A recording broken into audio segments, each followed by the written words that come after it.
ಬೆಂಗಳೂರು ದಕ್ಷಿಣದಲ್ಲಿ ಅಧಿಕಾರಿಗಳಿಗೆ ಪೊರಕೇಟು ವಿಚಾರಕ್ಕೆ ಸಂಬಂಧಪಟ್ಟಂತೆ ಇವತ್ತಿನ ಘಟನೆಗೆ ರಾಜ್ಯ ಸರ್ಕಾರವೇ ಕಾರಣ.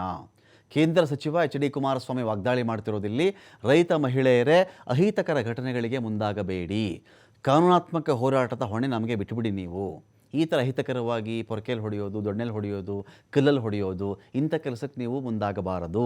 ಪೊಲೀಸರೇ, ನೀವು ಸರ್ಕಾರದ ಕೆಟ್ಟ ಕಾರ್ಯಕ್ಕೆ ಯಾವುದೇ ಕಾರಣಕ್ಕೂ ಕೈ ಜೋಡಿಸಬೇಡಿ. ಶಾಂತಿಯುತ ಹೋರಾಟಗಾರರ ಪ್ರತಿಭಟನೆಗೆ ಧಕ್ಕೆ ತರಬೇಡಿ.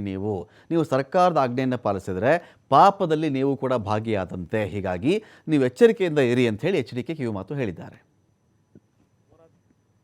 ಇವತ್ತು ಸರ್ಕಾರದ ಚಿತಾವಣೆಯೇ ಏನಿದೆ, ನಮ್ಮ ರೈತ ಬಂಧುಗಳಿಗೆ, ನನ್ನ ತಾಯಂದರಿಗೆ, ರೈತ ಜೀವನವನ್ನು ನಿರ್ವಹಿಸ್ತಕ್ಕಂಥ ತಾಯಂದರಿಗೆ ಮನವಿ ಮಾಡ್ತಕ್ಕಂಥದ್ದು, ಯಾವುದೇ ಕಾರಣಕ್ಕೂ ಯಾವುದೇ ಕೆಟ್ಟ ಘಟನೆಗಳಿಗೆ ಅವಕಾಶ ಕೊಡದೆ ಇವತ್ತು ಶಾಂತಿಯುತವಂತ ನಿಮ್ಮ ಹೋರಾಟ ಏನಿದೆ ಅದನ್ನು ಮುಂದುವರಿಸಿ ಕಾನೂನಿನ ವ್ಯಾಪ್ತಿಯಲ್ಲಿ ನಿಮ್ಮ ಪರವಾದ ನ್ಯಾಯವನ್ನು ತರ್ತಕ್ಕಂಥದ್ದಕ್ಕೆ ಹೋರಾಟ ಮಾಡಲಿಕ್ಕೆ ಈಗಾಗಲೇ ಹಲವಾರು ಜನ ತಯಾರಿರ್ತಕ್ಕಂಥದ್ದೇನಿದೆ.